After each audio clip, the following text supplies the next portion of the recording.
Let's move on and get updated with all the global news flows that we have coming in this morning. And what we're seeing is US President Joe Biden has actually made his 2024 presidential bid official. Now, Biden said that he will seek a second White House term in 2024, a decision that will test whether Americans are ready to give the 80-year-old Democrat, already the oldest US president ever, another 4 years in office. Now, Biden made his announcement in a video released by his new campaign team, in which he declares it his job to defend American democracy. It opens the imagery from the Jan 6, 2021 attack on the US Capitol by supporters of the former President Donald Trump. Now, Biden described Republican platforms as threat to Americans' freedom, vowing to fight efforts to limit women's health care, as well as cut Social Security ban books while blasting MAGA extremists. Now, Biden's age makes his re-election bid a historic and risky gamble for the Democratic Party, which faces a tough election map to hold the Senate in 2024 and is the minority in the House of Representatives now.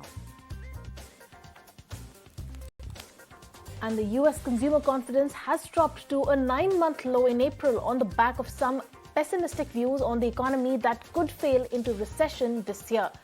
A report shows that consumers are in fact turning sour, and expectations around the labor market will soon begin to soften.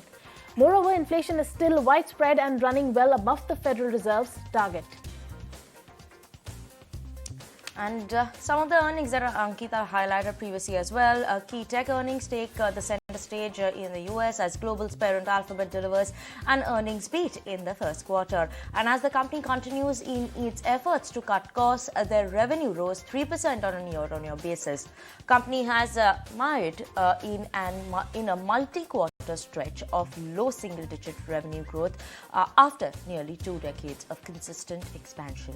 Meanwhile, Microsoft too surpassed the street expectations on the top and bottom line. Net income surged 9% to $18.3 billion, and revenues also went up by 7% on a year-on-year basis.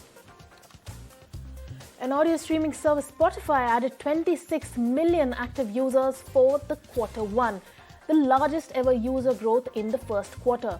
The increase in users is the second largest quarterly net addition in its history, takes the company overall user base to 515 million for the quarter. Growth continued to stem from driven by higher reactivations, improved retention and marketing efficiencies. And Pepsico too reported its Q1 numbers. Pepsico's Q1 revenue rose by 10% on a year-on-year basis. Meanwhile, the net income for the same period came in below $2 billion versus $4.2 billion figure reported in Q1 last year. The beverage business grew by 1% in terms of volumes, but the food segment declined by 3%, interestingly. Now, volumes were down by 2% across categories, but the prices went up to 16% in the past year as well. And global apparel retailer Gap is planning to lay off more than 500 employees in an attempt to cut costs and increase efficiency. The exact number of job cuts remains unknown, but the reduction will be larger than 500 or so. The shares dropped about 6% and has taken a hit of more than 16% this year. And staying with the sentiment check of the U.S. economy, some important comments coming in from the Treasury Secretary Janet Yellen that the government debt default would be a catastrophic for the economy, sparking mass unemployment, payment failures and interest rates rising into perpetuity. She believes that this could also lead to a mass layoff amid government officials, coupled with a steep decline in the credit markets. And in the first phase of Operation Kaveri, 278 Indians have left the conflict zone of Sudan aboard INS Sumedha. MEA spokesperson Arindam Bakshi took to Twitter and shared the images of people from the Indian Navy patrol vessel.